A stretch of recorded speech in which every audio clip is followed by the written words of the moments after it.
Good afternoon, everyone. Thank you so much for tuning in today. I really appreciate you guys being patient with us. I know we took a little bit of a hiatus, but we needed a vacation considering everything going on. But we're back and we're here to jump into Rule 3. Okay, if you haven't watched Rule 1 or Rule 2, you should do that. Go back to the Trenton Church of Christ page, YouTube, click them, watch them, okay? We're gonna jump into Rule 3 today. So Rule 3 is make friends with people who want the best for you. My Okay. favorite rule. Your favorite rule. I wonder why it's your favorite rule. Trigger warning. We're gonna get into that just a little bit in a second. So it's something that I feel like people don't emphasize too much in regards to their relationships, their friendships. I mean, we're so focused on the individuality and just how strong we can be and how we can pick someone else up, and we don't focus, we don't pay attention to just how much these friendships and these relationships impact us on a daily basis. So the first question is, we're just gonna jump right in. If you have a friend whose friendship you wouldn't recommend to your sister or your father, your mother, or your son, why would you have such a friend for yourself? This is something that resonates with me because I am horrible. I was very, very horrible at picking friends. Okay? Emphasis on the was. Emphasis on was. I love all of my friends. I love you guys. Okay? Just saying. But you had to go through a lot to get the good friends that you have now. Yes. And so a lot of times when it comes to family, friends, just loved ones in general, I've always been fixated on them choosing good people to be around because I love them, I care for them, and I want them to be the best. And I understood the importance when it came to them. But for some reason, I was so focused on them that I forgot to choose good people for myself. And in the end, what ended up happening was it weighed me down. Now, the value of it is, right, or looking deeper into it is, for me personally, I felt like it was definitely a self-worth thing. I didn't feel like I was worthy of a really good friend. It almost made me look introspectively, and it made me self-conscious to look at someone that was an ideal and be around them and just see myself for who I was, to see all the little flaws that I was struggling with. And that's understandably very tough. And I want us to get into why is it so easy for us to look at family and friends and say, yeah, we want the best for them, but not willing to see the value that it has for us. Well, this goes back to Rule 2. Yeah. About the medicine and why we don't take our medicine. And, you know, we talked about, I believe, that self-worth has a lot to do with it, that we don't care and love ourselves enough to take our medicine correctly, or in this instance, to pick good friendships for ourselves. Yeah. Because, like you said, if you don't surround yourself with good people, and this is friends, this is spouses, people you're dating, anyone, they really do start to weigh you down like a rock around your ankle. Absolutely. And you got to see that, and how hurt I ended up being throughout each and every relationship that I had gone through that was very toxic in nature. Yes, exactly. So what I want to do real quick, I'm going to take a pause and look at Proverbs chapter 12 verse 26. Okay, so it states, the righteous should choose his friends carefully, for the way of the wicked leads them astray. So see, right here, all the way back to the Old Testament, these proverbs, these words of wisdom speak to us and show us that, I mean, ever since the beginning, there was this emphasis on developing healthy relationships, developing relationships that were going to be good for you, right? So aside from that, moving on. Well, I also want to say absolutely, please. Because it's just, I guess I'm just now reading more into it, but it says the righteous should choose his friends carefully, for the way of the wicked leads them astray. Like, I feel like those words are a lot heavier than reading them. You know, like, we tend to read things and kind of skip over like the deep meaning behind it maybe, but like that should be a little scary to us, I guess. Like I would dare say like it's a commandment to choose our friends and who we surround ourselves with carefully, because like this says, it can lead you astray. I mean, it can compromise your salvation, because if you're surrounding yourself with negative people, with people that you know are doing what's against God's word, then what are you going? Even the strongest of us, you know, what's going to happen to us? And my dad said something very interesting one time. I know we've talked about it, but I know that some people, especially in our younger age, have friends that we know are doing negativity, but people love to throw out, you know, well, what did Jesus do? Jesus sat down with sinners, and that's very true, he did, but Jesus sat down with sinners to convert them and to turn them from their sin. So are we doing that whenever we sit down with those who are participating in activities that are against God's word? Are we actively trying to convert them, or are we just there to have a good time? And well, I don't do what they do, I'm just around what they do.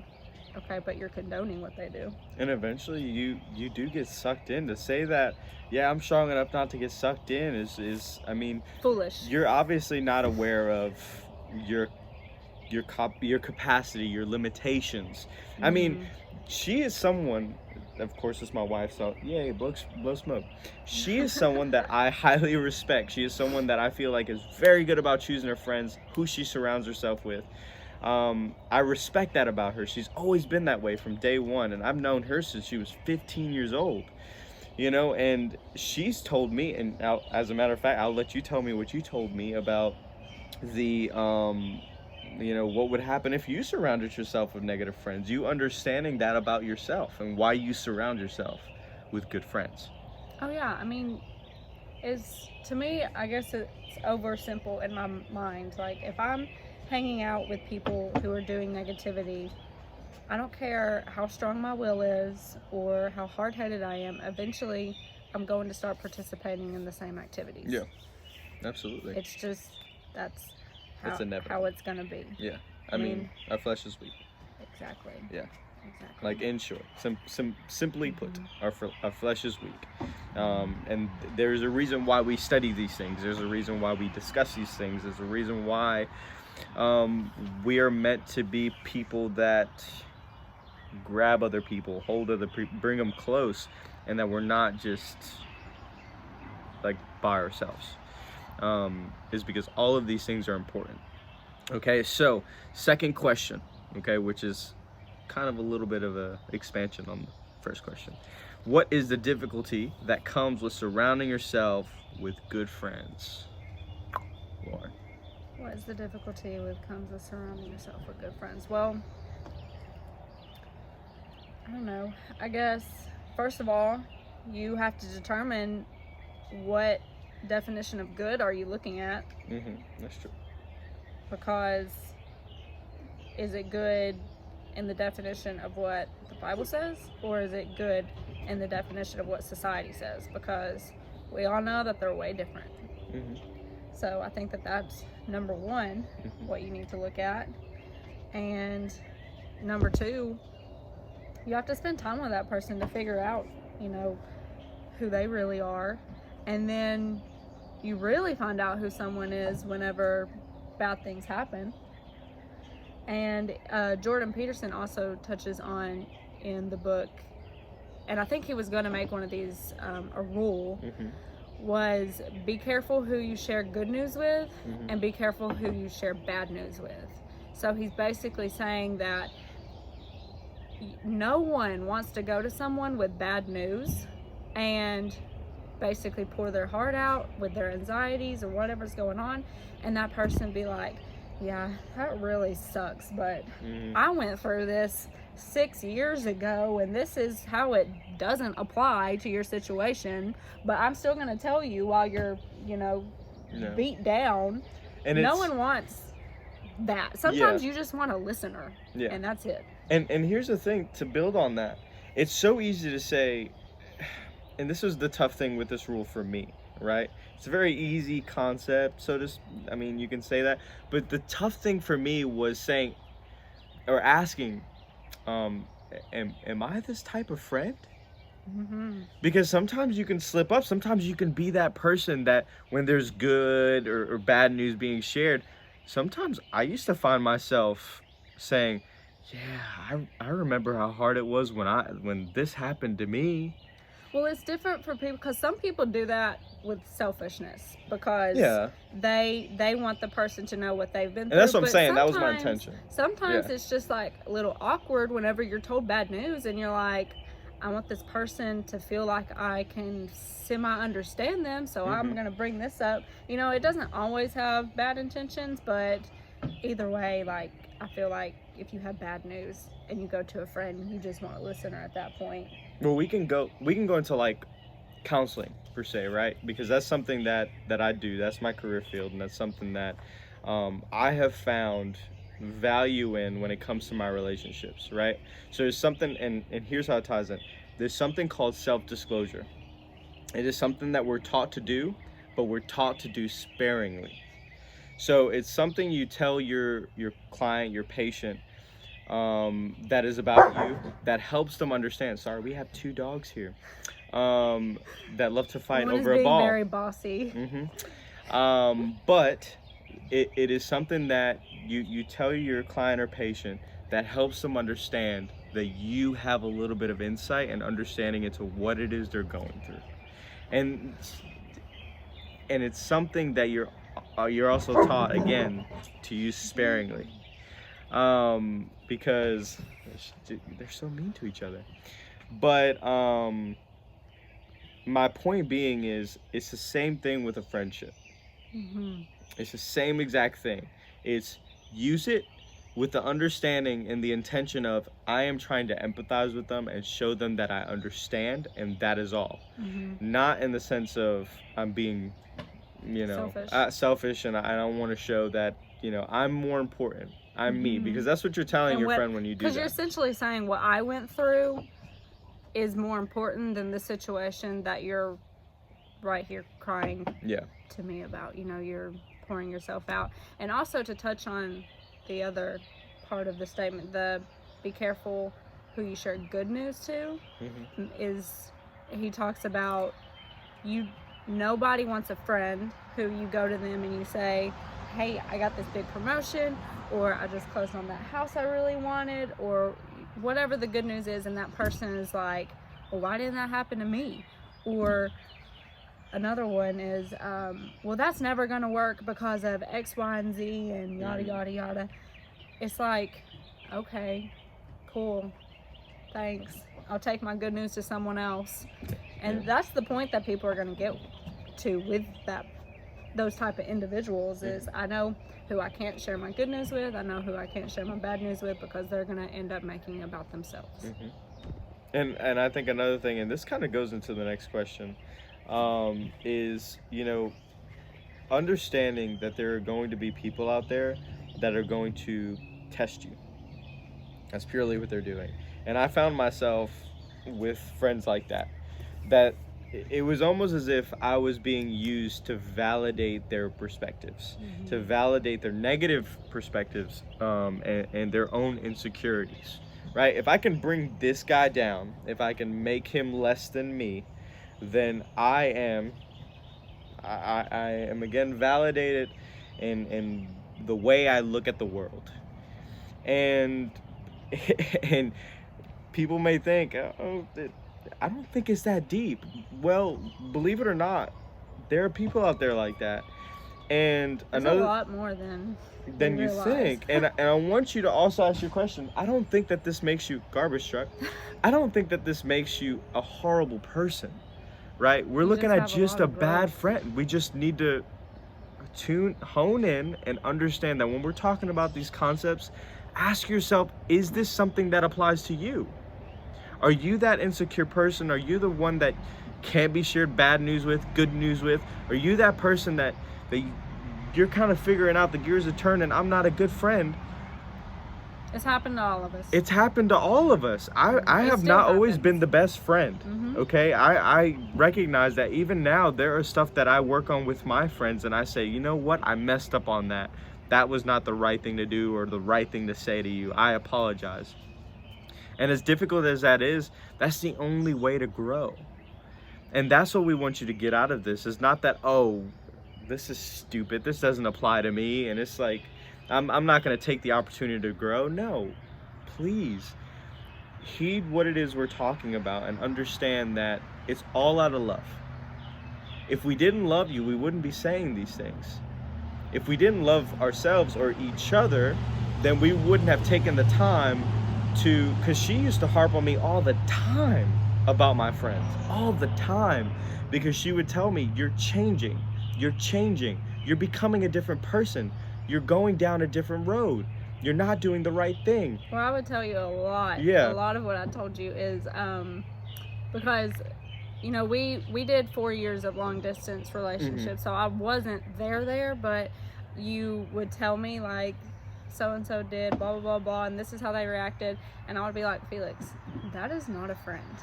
That is not how a friend reacts. Yeah. That's not how a friend treats someone else. That's not, because I feel that when we first started dating, you had a very skewed outlook on what a friend was, and even what a good, reliable person was.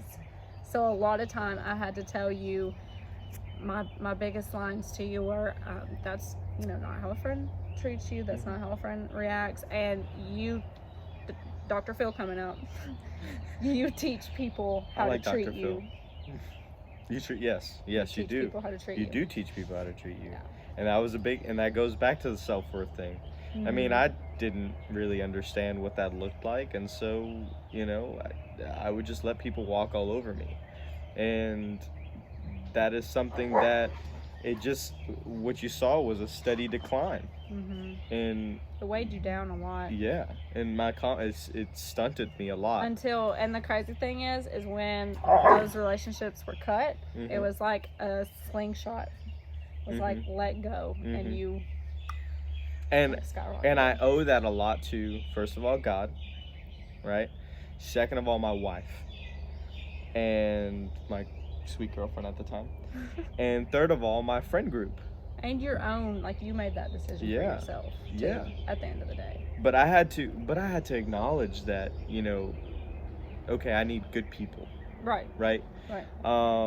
And of course we can say the parents and the stuff like that, but that's the cliche, and we all know my parents harped on me and wanted the best for me. So and so that's kind of one of those obvious things. But no, I couldn't, I definitely would not be the man I am today without those people. And I continue to grow because of those people.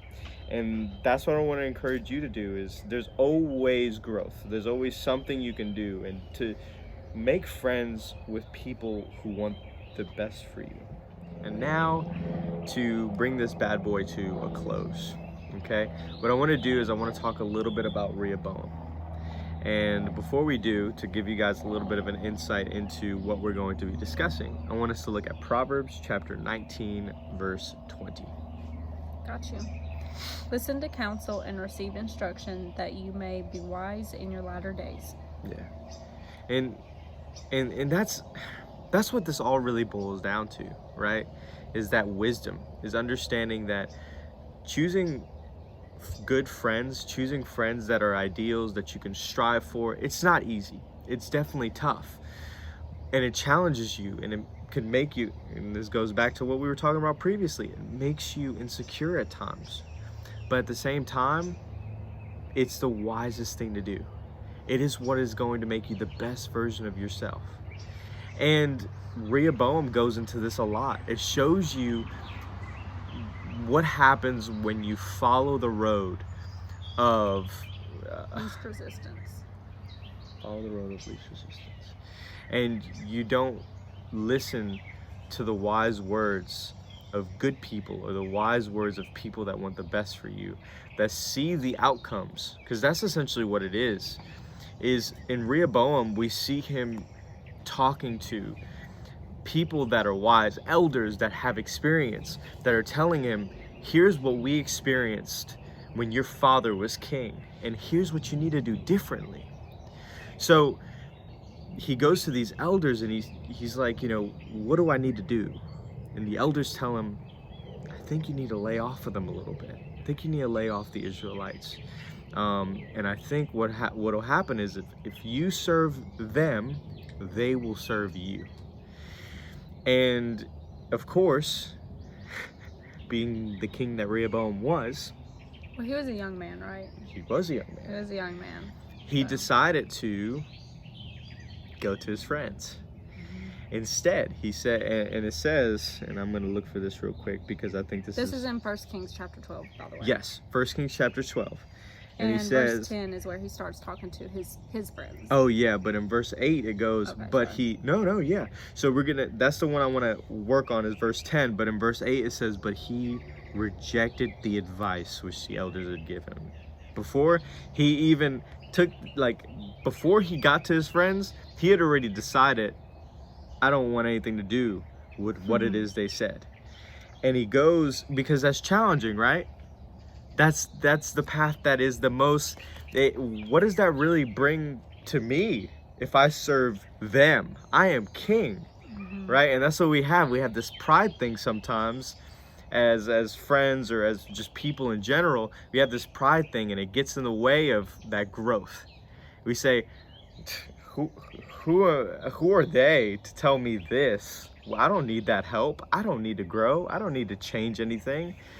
And that's what we see here, is then he goes to his friends, and it says in verse 10, then the young men who had grown up with him spoke to him, saying, thus you should speak to this people who have spoken to you, saying, your father made our yoke heavy, but you make it lighter on us.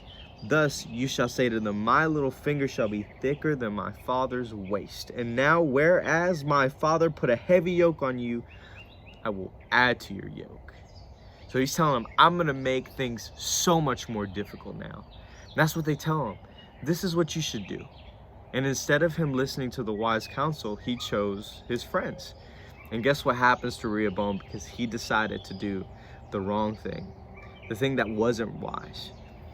He ended up getting run off by his people. And it says in verse 18, I'll read this for you guys. Then King Rehoboam sent Adoram, who was in charge of the revenue. But all Israel stoned him with stones, and he died. Therefore King Rehoboam mounted his chariot in haste to flee to Jerusalem. He got ran off by his own people just because he didn't want to listen to wise counsel.